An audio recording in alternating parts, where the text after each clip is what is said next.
দ্বিতীয় বৈশিষ্ট্য আল্লাহ তাআলা বলেন ওয়ায়ুকিমুনাস সালাতা, তারা নামাজ কায়েম করে, শুধু নামাজ পড়ে না।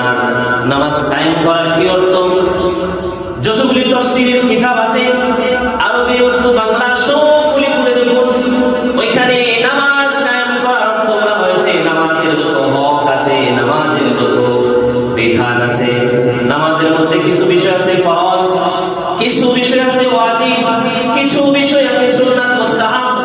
সবগুলি বিষয় নিয়ে কেউ যদি নামাজ আদায় করে, ওই নামাজ আদায়টা আল্লাহ তাআলার কাছে ইকামতের সালাত হয়ে যায়।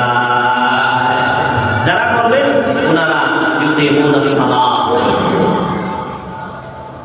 এই বিষয়টা সাধারণত আমাদের পুরুষ যারা, আমরা যদি মসজিদে এসে জামাতের সাথে নামাজ পড়ি, তাহলে এই বিষয়গুলি আপনার মনে আসে আদায় হয়। আমরা যারা একা একা নামাজ পড়ি, আমাদের অনেকে তেলাওয়াত শুনি, অনেকে নামাজের অনেক ফরজ মাসালা জানি না, ওয়াজিব মাসালা জানি না। কোন ফরজ মাসালা নামাজে কেউ যদি ইচ্ছাই হোক অনিচ্ছাই হোক তার নামাজ থেকে সে বাদ দিয়ে দেয়, তার নামাজ আর হবেই। কোন ওয়াজিব যদি সে ইচ্ছাকৃতভাবে ছেড়ে দেয়, নামাজ হবে না। অনিচ্ছাকৃতভাবে ছাড়লে নামাজের ভিতরেই সে যদি আপনার এটা স্মরণ হয় আর নামাজের শেষের দিকে সে শেষ বৈঠকে সাজদায়ে সাহু দিয়ে দেয়, তাহলে তার নামাজ ব্যয় হবে।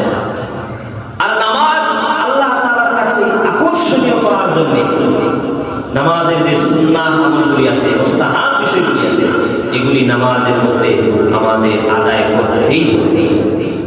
দ্বিতীয় বৈশিষ্ট্য আল্লাহ তাআলা বলেন ওয়ায়ুকিমুনাস সালাতা, তারা নামাজ কায়েম করে, শুধু নামাজ পড়ে না। নামাজ কায়েম করার কি অর্থ?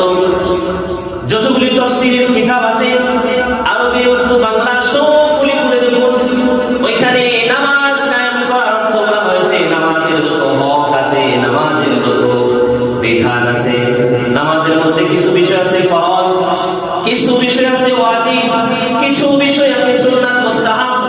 সবগুলি বিষয় নিয়ে কেউ যদি নামাজ আদায় করে, ওই নামাজ আদায়টা আল্লাহ তাআলার কাছে ইকামতের সালাত হয়ে যায়। যারা করবেন ওনারা ইউকিমুনাস সালাত। এই বিষয়টা সাধারণত আমাদের পুরুষ যারা, আমরা যদি মসজিদে এসে জামাতের সাথে নামাজ পড়ি,